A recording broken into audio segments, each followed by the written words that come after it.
You're on the road beyond. I'm Todd Duplantis. Good to have you with us tonight. We're live on this Monday night, as we are most Monday nights. And welcome to 2024. Happy New Year to you. This is our first inaugural show of a brand new year. And we've got a lot of things to talk about. We're going to be talking about Watchers of the Skies tonight. Some interesting pictures you're definitely going to see. But first off, what the hell is going on in Miami?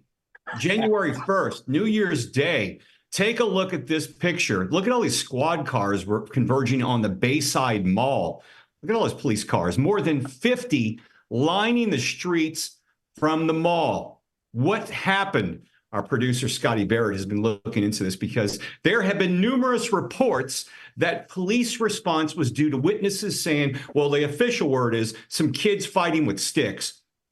I've never seen them send so many squad cars for kids fighting with sticks. No, what really was happening is there were calls coming from inside that mall saying that there were tall gray aliens, 7 to 10 feet tall, roaming the mall. Scotty, what's going on there? Yeah, those were the initial reports, not near what drew all the police cars. But the fact is, this is a documented case of viral mania, quite frankly. And the memes just went flying. There were no aliens. It was all a hoax. There were memes. Let's look at one of the memes in the mall. They had a meme of these space aliens, the food court in the mall. Yeah, they were getting themselves some good food. Just an avalanche of disinformation that everyone wants to go viral. Well, we got aliens in the mall. But the police was bull crap. The police response is what got me. I mean, here's my take. There are witness videos coming out right now. They seem to all corroborate the same thing. They're saying 7 to 10 foot tall creatures. They don't necessarily aliens, but the thing that all of them say is that these creatures started appearing like a hologram, like they were coming in, fading in like a TV signal. And then all of a sudden they were there. They started walking around, all hell broke loose. Everybody ran away from them. And I've been watching several of those videos, including one where this kid got a local candidate for the sheriff. And this is what really intrigued me because I looked him up. He is a local candidate for the sheriff. And they asked him, the kid said, can you tell me about this? All he could say was, we're not supposed to talk about it. We're not supposed to talk about it. Can't talk about it. Can't talk about it. There's something that happened there. Not saying it's aliens, but something happened. I want everybody on this news, who's watching the show right now, Google Project Blue Beam. Look at it. Read it. Maybe it'll make some more sense. We're not saying there were real aliens there, but something was being projected around that mall that was scaring the hell out of people. More about that in the future. But let's get to our guests tonight. We've got a few of them joining us, and one of them up in Canada, in Manitoba, with their eyes towards the skies. Rich Thomas is joining us, and his wife Haley. Good evening to both of you. Hi. Good evening. Now, in our last episode, Rich revealed these UAP sightings, and we got some incredible pictures. You guys get some great stuff. These are some amazing pictures from Rich and Haley from their back porch in Canada. That's right, back porch. Remember back porch. We're going to hear about that more in a second. Rich, tell us a little bit about this. Well, that one there was taken, I think, about 2 or 3 weeks ago. Luckily, I got that photo and some other ones recently because in the wintertime here in Manitoba, it gets really cloudy and really kind of hazy. So you can't really see up in the sky. And I find a lot of the time now what I'm doing is I'm just taking random photos up in the sky. And you're just catching these pictures, huh? Hoping to capture something. Yeah. And Haley, you're seeing this as well? I mean, I can attest to the fact that he almost always certainly comes back inside with a new picture. Yeah, he's and I can attest to other things as well. So yeah, we'll talk about it more.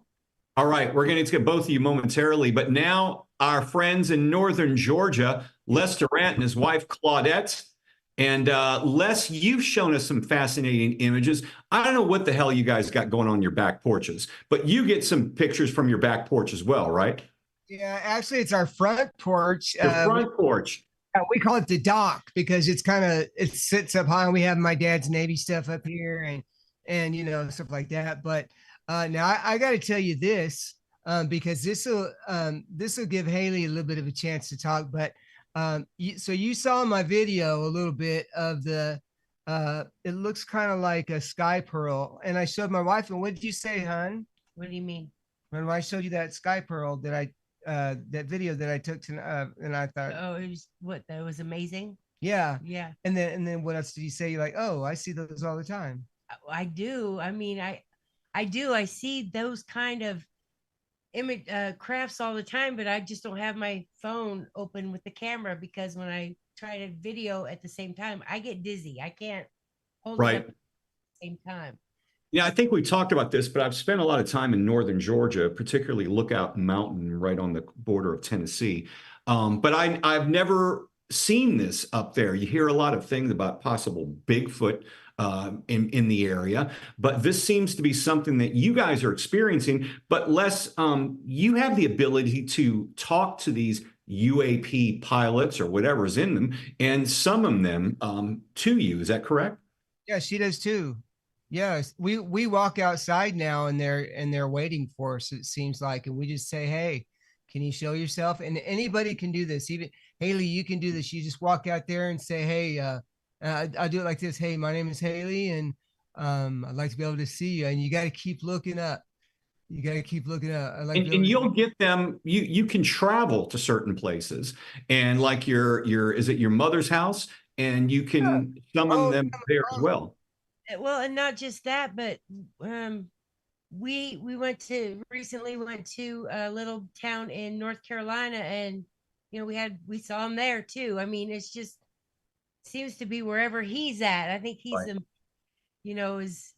But you get some good ones too. I was telling her, I was like, I do, but when I summon them, to be honest, I don't get them as rapid as you get them, and as consistent as you get them. And I think we also have some video. Nathan, our director, do we have that video of them summoning the UAPs, UFOs, or whatever they're calling them nowadays? You can see them flying by. I know we have a lot of pictures. Here's some of the video right now. Now, explain to me, okay, looks like it's very dark, but explain to me what we're seeing here, because you can start to see a little light here. Yeah, so that one, I want to make sure if that's the right one. You have so many. Is that the one that looks like the looks like a blinking light? It's like a blinking light in the keeps appearing. Double check to make sure it wasn't a plane, because planes have blinking lights, and made sure that there wasn't anything in the area. And so we never heard anything. Mm-hmm. We just all of a sudden appeared. It wasn't like, what's that coming toward us, like a plane or something. And do I know you can communicate with them or summon them? Do they communicate with you? Not yet. I've never had that experience. No, just maybe in in like feelings, like when they pass over, I just feel real peaceful and real humbled, I guess. Just a real kind of peaceful feeling, but I've never gotten any kind of communication from them. And we learned all this from Nigel, and you've had Nigel on before, and we had told you that Nigel was the one who taught us to this. And I want to ask Nigel again about being able to communicate more with them. And he says, well, they already know that you want to communicate with them. And because I've even told him I want to be taken, but just at my own will, and be also and she's like, well, just tell him to leave the debit card. Right. It's true. But Scott's like, whoa, crazy. Yeah. But we can't ask for them to come and then not be able to show hospitality as well. Right. Well, I mean, speaking of, I know there seems to be some type of, we've talked about this on the show, some type of telepathic connection with these UAPs, UFOs, and your friends north in Canada have had a very similar experience. Rich and Haley, we'll go up to Canada right now, bring them into the show again. Richard Thomas in Manitoba has a very fascinating story. And Rich, your wife Haley is with us as well. Before we get to it, you said there is some type of telepathic connection. Is that right? Yeah, no, it's something that I've been working on for the last few months, after, speaking with Nigel and Les here.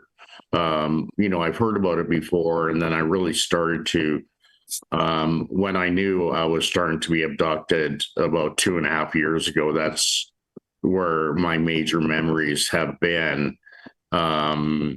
I communicated that I'm okay with you taking me just as long as you please return me home. Right. And, every time, at least that's being followed. And then I started asking a little bit more questions, just like, say, I think Les does when he's watching them, can you move to the left? Can you move up? Can you move down? Can you, so I know it's you, I am getting, some responses back, which are, like Claudette was saying, really more so feelings, but also I think answers that are being put in my head, right? Just random thoughts, during the day that come to me, and they seem to make sense to what question I was asking. You sent us some pictures as well, and I wanted to show a few of those because they're pretty intriguing. One of them looks like you can see this one here, which is interesting. And then other ones appear to be some dots in the sky. I know Les and Claudette said they don't really hear anything when they see these objects. Do you hear anything? Do they make any noise? Anything like that? No, I don't hear anything whatsoever, like, say from the UAP itself. I have had ringing in my ears before that come and go, but nothing when I'm watching the craft hover or move around. No. This is what I want to get to next, because this is something that we've talked to guests that this has happened to, particularly Nigel, but also yourself, regarding abduction experiences and evidence of your interactions with aliens on your body. Now, I think we have a picture we want to show that looks like you have some dots on you that appeared. Did this happen after you were abducted? Maybe you can tell us a bit about that. This happened, it was actually on both my feet, my left and right feet, where you can see, there's some kind of mark almost in a T, and there's a depression and bruise above that. And yeah, there are some kind of weird metallic kind of pebbles that are stuck in my skin. Now, it was kind of interesting. I had COVID over the holidays, and Haley went to go spend time at her folks so she wouldn't get it. And Christmas Eve, I fell asleep on the couch without any shoes or socks on. And about 3.5 hours later, I woke up and both my feet were like that, which was, and one of the signs I usually, when I get abducted, is right afterwards. It takes me about 15-20 minutes to realize where I am, what year it is, who I am. And I get, weirdly enough, I get major salt cravings where I can sit down and eat like 2 jars of pickles in one sitting. Wow. What about Haley, these metal pellets on your... Let me chime in here. Hey, Haley, talk to us about your experience witnessing Richard after an abduction. What goes through your mind and what do you see? Well, it usually starts with I find him just sitting somewhere for long periods of time. He'll be completely out of it. I wake him up and he has no idea what's going on. He doesn't know who I am, where he is, what year it is. Usually his clothes are inside out. It's apparent to me when it's happened. I can tell when it's happened. The first time I found him sitting on the side of the bed. I went back to sleep, turned over, looked at the clock both times. 4 hours later, he was still in the same position and he had no idea what was going on. It's pretty frightening, to be honest, pretty frightening. I want to go back to these pictures, the one picture with the mark on you. But what I was going to ask before, what about these metal pebbles? Were you able to retrieve them? Did you save them? Is it something you would get analyzed or? I've saved them, yes, and we'll see what can come out of this. We, even though we live in a city, it's really a very small town. Right. And one of the guys, a researcher here, a well-known ufologist researcher that I would think might be able to help with that analysis.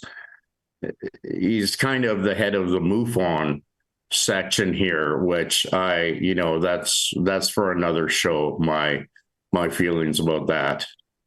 Also, you took some pictures behind your house, I believe, near some trees. And they were some intriguing looking pictures because it looked like there was some type of being. Maybe you can tell us about those.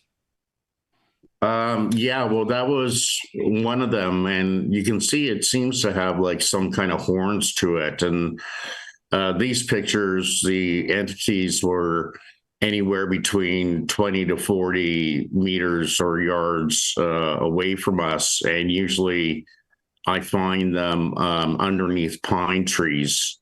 And there's one that is more of a mantis type of figure. But that first one, I believe the last time I was abducted, which was, tell me if I'm right, Haley, I think 2 weeks ago, that was a different story. It was very traumatic, very whatever. I don't remember a lot of what happened, but I just know that Haley woke me up or got me coming to, and I was shaking and uncontrollably crying and scared outside. What, in your own personal feeling, why do you think they're abducting you, and why do you think they're abducting anyone? Well, that's a big question. That's the question of life, really. It's hard to say, and I think about this almost every day. Why am I special? Why are you? Yeah. Why is it me? What's different about me? And I can go on, my bloodline and whatsoever and try to find reasons that way. But it's something that I'm trying to communicate with now, of trying to get deeper into questions of, that are directly related like that. Do you feel like you've been abducted all of your life? We've had guests on that said, they feel like it's been happening since they were a young child. Is that something you think you've been experiencing? Yeah, no, well, definitely. I think since about 7 years old, 8 years old, I'm getting back memories, and I think it's happened quite a bit, and happened, when I was in my early teens as well. I think there was a subsidence for a while. And then especially the last 2.5 years, that's where, we're going on, I think, my memory is about 7 abductions in about 2.5 years, which is quite extreme, I think. Les, I wanted to bring you back into this conversation because you mentioned earlier that you wouldn't mind being abducted, hearing some of these experiences, seeing what's happened to Rich. Is that something you really want, or do you feel like this was, is nefarious, or what is your opinion on these abductions? He was asking why me, and what I tell people, it's because you're kind. They're looking for kind people, and you can tell all the ones that you might have even talked to. You talked to Nigel, you talked to Dave, you talked to a lot of different people. They're kind people, and I think that that's what they're looking for. They can tell when you're kind. Yeah, and the thing is you may have a bad experience. I don't know. I haven't had one, but I'm at that age where okay, hey, if I'm going to bring them in, then I'm going to go with them. I'm going to invite them to my house, or I'm going to let them come over. Okay. But I've also prayed. I think at one time somebody, I think they had asked about praying to God, and I this time I prayed to have clarity of what I'm seeing, because me and Rich, are ambassadors. Even Claudette is becoming an ambassador to talk to different people now. I just had somebody reach, I've had maybe 4 or 5 people alone from a town not even 20 miles from me reach out to me and say, hey, this happened, that happened, this happened, that happened. So they're coming out. So yeah, I want to have more of a, I want to have more of an answer for them. And hey, I also tell them this: if I'm not at work on Monday, or if I'm not at work tomorrow, watch out, because I bet you love TV as much as I love radio. And if I'm not there, then we're either snowed in or I've been abducted. Leave the debit card. Leave that debit card. Debit card out. I want to get to this cheese story, but first I'm going to ask both of you this question, because thinking about this Miami incident, going back to that, a lot of people on X, formerly known as Twitter, have talked about the Nephilim, have talked about these aren't aliens; these could be demons that are deceiving us. Do either one of you buy into that? I personally don't buy into that, but I do buy into the good and evil. Yeah. So I'm sorry, go ahead there, Rich. I don't know, like this whole Miami thing, there's a lot of things to look at, and I agree with you, Todd, about 50 plus police cars there, and I heard reports that there were blacked out helicopters. Yeah. I heard that there actually was gunfire towards them. There were fireworks. There were fireworks. Yeah, fireworks. There were fireworks inside, and there was a fight inside. One thing that really drove my curiosity is therers or whatever always have cell phones, and they're quick. Right. There's video of the teen fight. Pictures. Where are the hundreds of videos of this giant fight? Yeah. And whatever. Where are they? Yeah, because they'd be everywhere. They would be everywhere on social media, making its rounds. None of it makes any sense. And quite honestly, personally, for me, it all smells. Speaking of smelling, cheese. You had an incident with cheese, Rich. Tell us about that. Well, Haley and I, when we first met, we used to have a loft in a historical building in downtown Winnipeg. And this was when I really started being able to photograph UAPs. And I would go out at night really just taking photographs of old historical buildings and their structures. And lo and behold, I'd come back and I'd look at my camera roll and there'd be UAPs in the distance. Wow. And it was happening constantly. And then one day we had, a giant brick of cheese from Costco, probably 20 kilograms. And I cut it in half and I wrapped up half of it in saran wrap. And I believe I put it in the freezer. The next day it was unwrapped. It was in the fridge. And as the picture will show, it was perfectly carved into what, I think it was as like a Mayan pyramid kind of shape.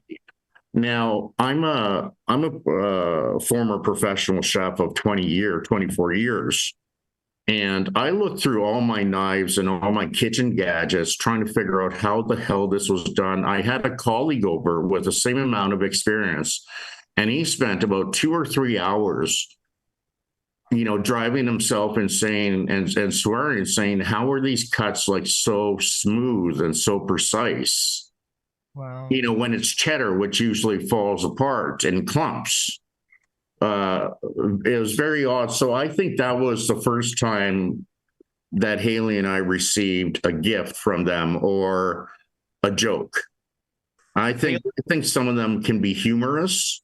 Yeah. Some of them are, letting us know that they're here. They cut the cheese. But as well, there's got to be some kind of humor. I mean, if looking at the human species, we're pretty funny things, actually. Hey, let me ask you. You got aliens in your house sifting through your freezer, taking out food and carving into it.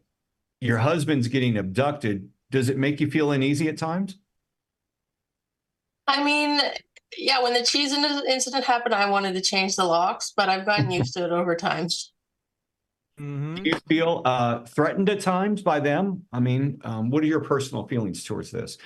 Personally, no, I don't feel like it's ever threatened me. My only really worry is that one day they abduct him and he doesn't come back. But I mean, he for the most part has had positive experiences. So aside from the last time where he was really, scared, I'm not too worried about it. No. And Rich, I have a quick question for you. Have you ever had any missing time? Yeah. Oh, yeah. Okay. All right. Yeah. Well, with all these experiences, I miss anywhere from, let's say, about 2.5 hours to about 5.5, 6 hours where I can't account for it. I mean, I know they're getting ready to count down the time, but like I made a video and I swear it happened yesterday. And I looked at the video and it said January 2nd. Wow. Yeah. And I swear missed time is a common thing you hear with abductions. I'm talking with a number of abductees over the years. Daryl Sims, I'm not sure if you're familiar with his work, the alien hunter. He's been on our show many times. And he's talked about the missing time phenomenon that happens with abductees that he deals with on a daily basis, because he is, he's really big about getting to the bottom of this all. And he also works with people who have implants, alleged implants in them, kind of like what you had, Rich, something along those lines there. Gentlemen, ladies, we're running out of time. We only got about 20 seconds left. Rich, Claudette, Haley, Les, we appreciate you all being with us tonight on the Road Beyond podcast. I'm Todd Duplantis. Look for us on Facebook, YouTube, X, formerly known as Twitter, as the Road Beyond podcast. We'll see you next week.